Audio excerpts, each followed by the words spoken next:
1947 Los Angeles, सपनों का शहर।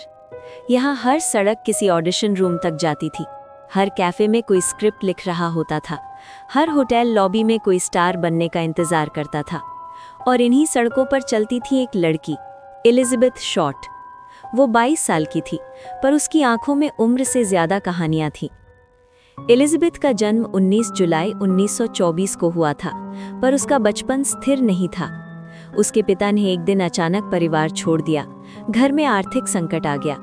माँ ने बच्चों को पाला, संघर्ष के साथ। शायद यहीं से एलिजाबेथ ने सीख लिया था कि दुनिया सुरक्षित जगह नहीं है। लेकिन उसने एक और चीज सीखी, अगर जिंदगी कठिन है तो उसे सुंदर बना दो। वो फिल्मों से प्यार करती थी, ग्लैमर से, स्टारडम से। 1940 के दशक में हॉलीवुड सिर्फ इंडस्ट्री नहीं था, वो सपना था। एलिजाबेथ कैलिफोर्निया पहुंची, कई दोस्तों के घर रही, छोटे मोटे काम किए। कुछ लोग कहते थे वो महत्वाकांक्षी थी, कुछ कहते थे वो भोली थी। वो अक्सर काले कपड़े पहनती थी, बालों में डार्क फ्लावर। उसी समय एक फिल्म आई थी, द ब्लू डालिया। धीरे धीरे लोग उसे ब्लैक डालिया कहने लगे। एलिजाबेथ के जीवन में कई पुरुष आए, सैनिक, व्यापारी, लेखक, पर कोई स्थायी नहीं रहा। कुछ रिपोर्ट्स में कहा गया कि वो झूठी कहानियां गढ़ती थी, खुद को अधिक दिलचस्प दिखाने के लिए। पर क्या वो झूठ बोलती थी या वो अपनी कहानी खुद लिख रही थी? 9 जनवरी 1947 उसे आखिरी बार एक होटल में देखा गया। वो मुस्कुरा रही थी। उसने कहा, मैं जल्द ही मशहूर होने वाली हूँ। किसी को नहीं पता था वो भविष्यवाणी सच होगी, लेकिन जिस तरह से वो कोई नहीं चाहता था। दिन बीतते गए, कोई कॉल नहीं, कोई चिट्ठी नहीं। दोस्तों ने सोचा वो किसी आदमी के साथ होगी, पर 15 जनवरी की सुबह सच सामने आ गया। लेमर्ट पार्क का खाली प्लॉट, एक शरीर, 2 हिस्सों में बटा हुआ, खून नहीं, चेहरे पर एक डरावनी मुस्कान। ये सिर्फ हत्या नहीं थी, ये प्रदर्शन था। लॉस एंजलिस पुलिस डिपार्टमेंट मौके पर पहुंचा। अधिकारी स्तब्ध थे। ये सर्जिकल कट था, जैसे किसी मेडिकल ट्रेनिंग वाले ने किया हो। मीडिया को खबर लगी और अगले दिन पूरा अमेरिका जान गया, ब्लैक डालिया मर्डर। अखबारों ने उसे आइकन बना दिया, उसकी तस्वीरें छपी, उसकी जिंदगी की कहानियां बेची गईं। वो अभिनेत्री नहीं बनी, पर अमर हो गई। 150 से अधिक संदिग्ध, कुछ ने झूठा कबूलनामा किया, कुछ मानसिक रूप से अस्थिर थे, कुछ बेहद प्रभावशाली। एक डॉक्टर पर शक हुआ, एक फिल्म इंडस्ट्री से जुड़े व्यक्ति पर भी, पर हर बार सबूत गायब। जांच कमजोर नहीं थी, पर 1947 की तकनीक सीमित थी। क्या वो किसी गुप्त पार्टी में गई थी? क्या उसने किसी ताकतवर व्यक्ति को नाराज किया था? क्या ये सीरियल किलर का काम था? सालों बाद इस केस पर किताबें लिखी गईं, फिल्में बनी, जैसे द ब्लैक डालिया, जिसे निर्देशित किया ब्रायन डे पाल्मा ने। पर जवाब आज भी नहीं है। 15 जनवरी 1947, लाइमर्ट पार्क, लॉस एंजलिस। सुबह लगभग 10 बजे एक स्थानीय महिला अपनी छोटी बच्ची के साथ टहल रही थी। दूर घास में उसे कुछ सफेद सा दिखाई दिया। पहले लगा कोई मैनिक्विन पड़ा है, लेकिन जब वो पास पहुंची, वो मैनिक्विन ही था। वो था एलिजाबेथ शॉर्ट का शरीर। पुलिस के आने से पहले ही भीड़ इकट्ठा हो चुकी थी। लॉस एंजलिस पुलिस डिपार्टमेंट की गाड़ियां पहुंची। अधिकारियों ने जब शरीर को देखा, उनकी अनुभवी आंखें भी कुछ पल के लिए ठहर गईं। जो देखा गया, शरीर 2 हिस्सों में कटा हुआ, कट बेहद सटीक, मेडिकल ज्ञान का संकेत। शरीर से खून पूरी तरह साफ, कोई संघर्ष के निशान नहीं। शरीर पोज करके रखा गया था। ये हत्या कहीं और हुई थी और यहाँ सिर्फ प्रदर्शन किया गया था। ये दृश्य किसी मानसिक विकृति का संकेत था। ये सिर्फ गुस्से की हत्या नहीं थी, ये नियंत्रित, ठंडी, योजनाबद्ध थी। एलिजाबेथ के चेहरे पर कान से कान तक एक गहरा चीरा था। इस प्रकार का चीरा ग्लासगो स्माइल जैसा प्रतीत होता है।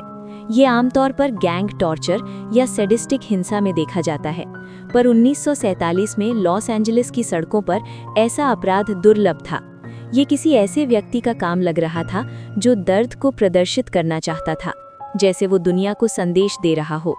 ऑटोप्सी में पता चला, मौत का कारण गंभीर रक्तस्राव, शरीर को मृत्यु के बाद काटा गया, कई स्थानों पर बांधने के निशान, शरीर धोया गया था। कातिल ने समय लिया था, वो जल्दबाजी में नहीं था। ये डरावना था, क्योंकि इसका मतलब था वो आत्मविश्वासी था। जैसे ही खबर फैली, अखबारों ने इसे सनसनी बना दिया। हेडलाइंस चिल्ला रही थी, ब्लैक डालिया मर्डर। रिपोर्टरों ने उसके परिवार से पहले ही संपर्क किया और झूठ बोला कि एलिजाबेथ ने लॉटरी जीती है ताकि वे जानकारी निकाल सकें। ये घटना सिर्फ अपराध नहीं रही, ये मीडिया सर्कस बन गई। कुछ विशेषज्ञ मानते हैं मीडिया ने जांच को नुकसान पहुंचाया। कुछ दिनों बाद पुलिस को एक पैकेज मिला। अंदर था एलिजाबेथ का जन्म प्रमाण पत्र, फोटो, एड्रेस बुक। सभी चीजें साफ की गई थी, जैसे अपराध स्थल। पत्र पर लिखा था, हियर इज डालियाज बिलोंगिंग्स। कातिल पुलिस से खेल रहा था।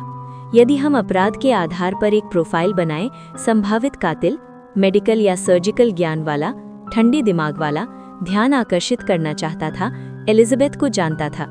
ये आकस्मिक हमला नहीं था, ये व्यक्तिगत हो सकता है, या फिर किसी ऐसे व्यक्ति का काम जो नियंत्रण महसूस करना चाहता था। सालों बाद एक नाम उभरा, जॉर्ज होडेल, एक डॉक्टर। अजीब पार्टियां, महिलाओं के साथ विवादित संबंध। उसके बेटे, जो बाद में डिटेक्टिव बने, ने दावा किया उनके पिता ही कातिल थे। यहाँ तक कि 1950 के दशक में पुलिस ने उसके घर की खुफिया निगरानी भी की थी। रिकॉर्डिंग में कथित तौर पर एक वाक्य सुना गया, supposing I did kill the Black Dahlia, they couldn't prove it now. पर पर्याप्त सबूत कभी नहीं मिला। कुछ विशेषज्ञ मानते हैं ये पहला और आखिरी अपराध नहीं था। 1940 के दशक में लॉस एंजलिस में कुछ और असामान्य हत्याएं हुईं। क्या वे जुड़ी थीं या ये सिर्फ संयोग था?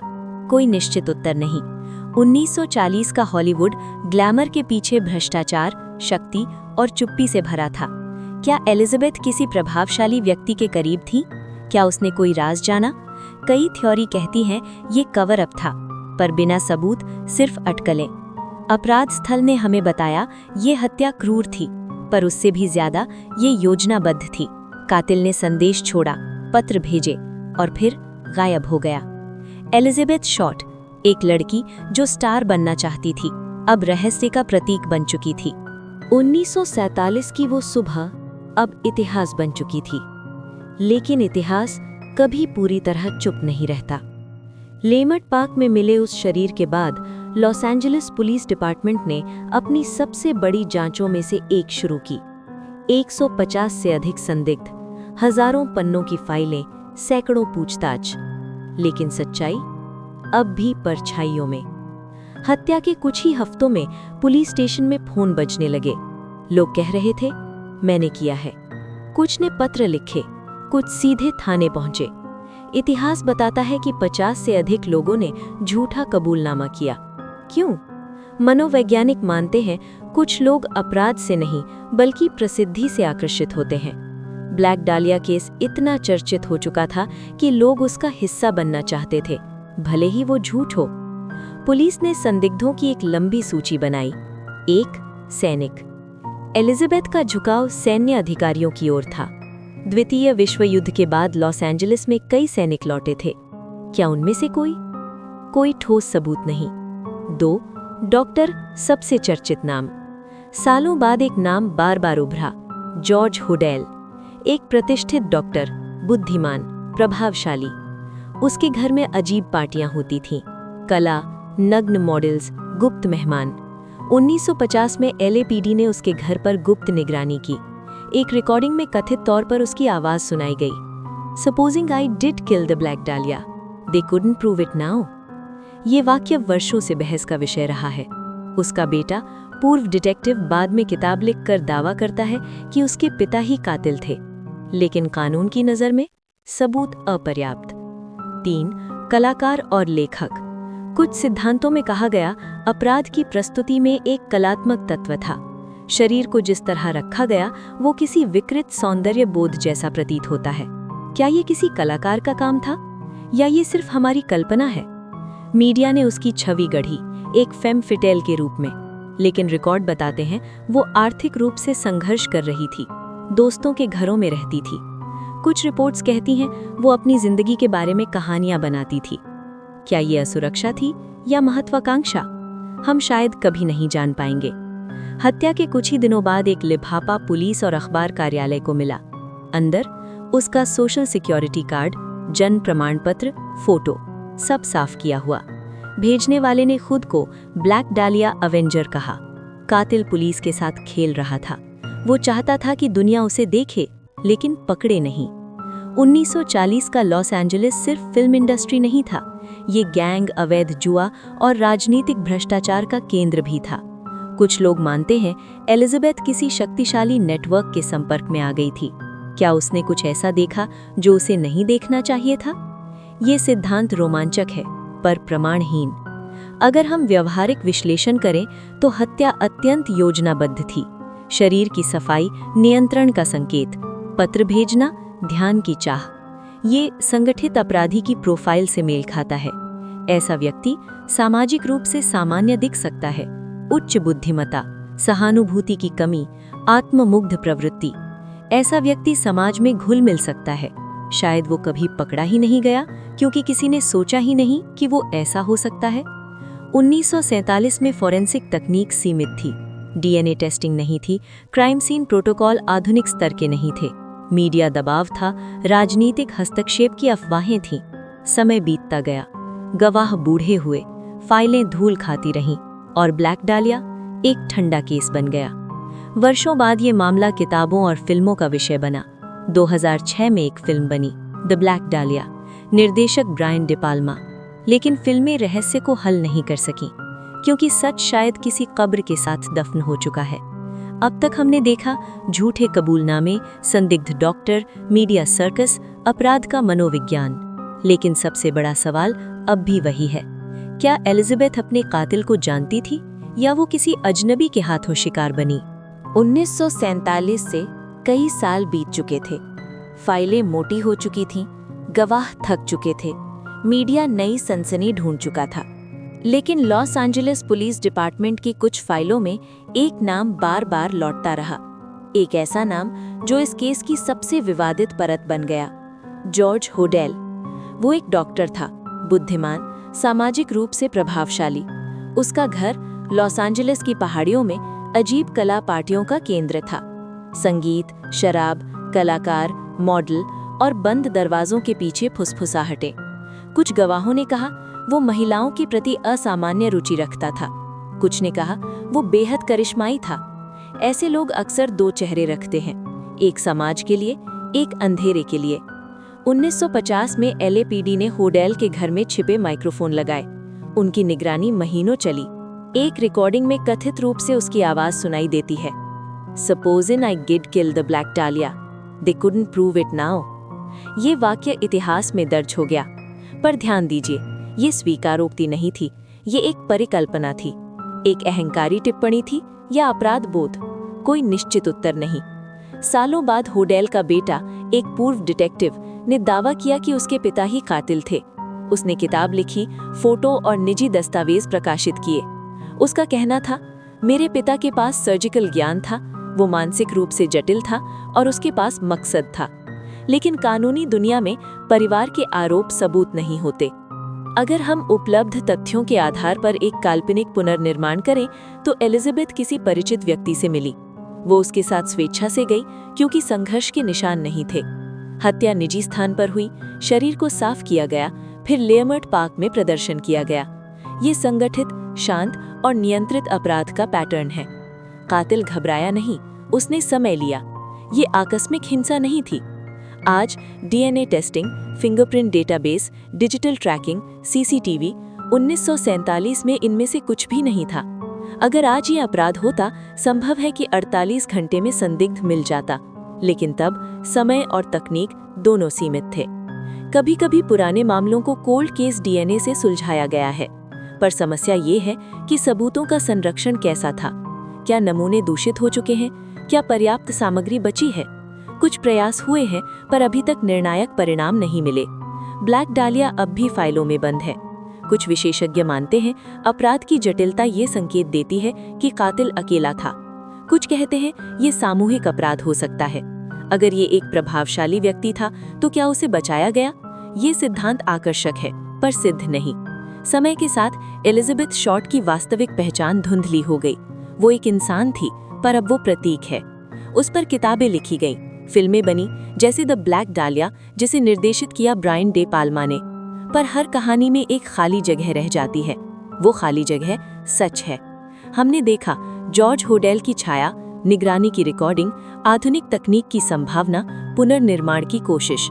लेकिन अभी भी कुछ बाकी है। सबसे महत्वपूर्ण प्रश्न, क्या एलिजाबेथ शॉर्ट को न्याय कभी मिलेगा या वो हमेशा के लिए एक कहानी बनकर रह जाएगी? 1947 की वो ठंडी सुबह अब इतिहास है, लेकिन इतिहास कभी पूरी तरह मरता नहीं। लेमर्ट पार्क की घास पर पड़ा वो शरीर सिर्फ एक अपराध स्थल नहीं था, वो एक शुरुआत थी, एक ऐसे रहस्य की शुरुआत जो आज भी खत्म नहीं हुआ। और उस रहस्य की केंद्र में थी एलिजाबेथ शॉर्ट। साल बीतते गए, जांच अधिकारी रिटायर होते गए, गवाह दुनिया छोड़ते गए, पर फाइल बंद नहीं हुई। लॉस एंजलिस पुलिस डिपार्टमेंट ने समय समय पर केस की समीक्षा की। नई तकनीक आई, नई थ्योरी आई, पर अदालत में पेश करने लायक सबूत कभी नहीं मिला। कानून की भाषा में ये अनसुलझा है, पर इंसानी भाषा में ये अधूरा है। एलिजाबेथ शॉर्ट, वो अभिनेत्री बनना चाहती थी, वो प्रसिद्ध होना चाहती थी, और वो प्रसिद्ध हुई, लेकिन उस तरह से नहीं जिसका उसने सपना देखा था। समय के साथ उसका नाम बदल गया। एलिजाबेथ खो गई, ब्लैक डालिया रह गई। मीडिया ने उसे एक रहस्यमयी स्त्री की छवि दी, फिल्मों ने उसे एक नॉयर किरदार बना दिया। 2006 में बनी फिल्म द ब्लैक डालिया, निर्देशक ब्रायन डे पाल्मा। लेकिन फिल्मों और किताबों के पीछे एक सच्ची लड़की थी, जो हंसती थी, जो सपने देखती थी। लॉस एंजलिस आज भी सपनों का शहर है, पर ब्लैक डालिया केस उसकी डार्क साइड का प्रतीक बन गया। 1940 का हॉलीवुड, ग्लैमर, पार्टियां, शक्ति और चुप्पी, ये केस उस दौर के डर और सच्चाई का आईना था। कई लेखक कहते हैं ये सिर्फ हत्या नहीं थी, ये उस समाज की कहानी थी जहां महत्वाकांक्षा और शोषण अक्सर एक दूसरे के करीब खड़े थे। संभावना है कातिल सामान्य जीवन जीता रहा, शायद उसने शादी की, शायद उसके बच्चे हुए, शायद उसने अखबार में खबर पढ़ी और मुस्कुराया, या शायद वो भी डर के साथ जीता रहा। सच्चाई ये है, हम नहीं जानते, और यही इस केस को इतना भयावह बनाता है। हर साल अपराध इतिहास के शोधकर्ता इस केस पर चर्चा करते हैं। वे फाइलें पढ़ते हैं, पुरानी तस्वीरें देखते हैं, संभावनाएं जोड़ते हैं। क्यों? क्योंकि हर अनसुलझा अपराध सिर्फ कानून की विफलता नहीं, मानवता की चुनौती है। एलिजाबेथ शॉर्ट अब सिर्फ एक नाम नहीं, एक स्मृति है, एक चेतावनी, एक कहानी जो हमें याद दिलाती है सपनों के शहर में भी अंधेरा होता है। कल्पना कीजिए, रात है, लेमर्ट पार्क शांत है, सड़क लाइट की पीली रोशनी घास पर गिर रही है, कोई वहां से गुजरता है, उसे कुछ महसूस होता है, एक ठंडी हवा, जैसे कोई फुसफुसा रहा हो, मुझे याद रखना। ब्लैक डालिया की कहानी खत्म नहीं हुई, वो हर किताब में जिंदा है, हर डॉक्यूमेंट्री में, हर बहस में, और शायद आपके मन में भी। ये सिर्फ एक क्राइम स्टोरी नहीं थी, ये थी सपनों, महत्वाकांक्षा, मीडिया, शक्ति और रहस्य की कहानी। एक लड़की की कहानी जो स्टार बनना चाहती थी और इतिहास की सबसे रहस्यमयी छाया बन गई।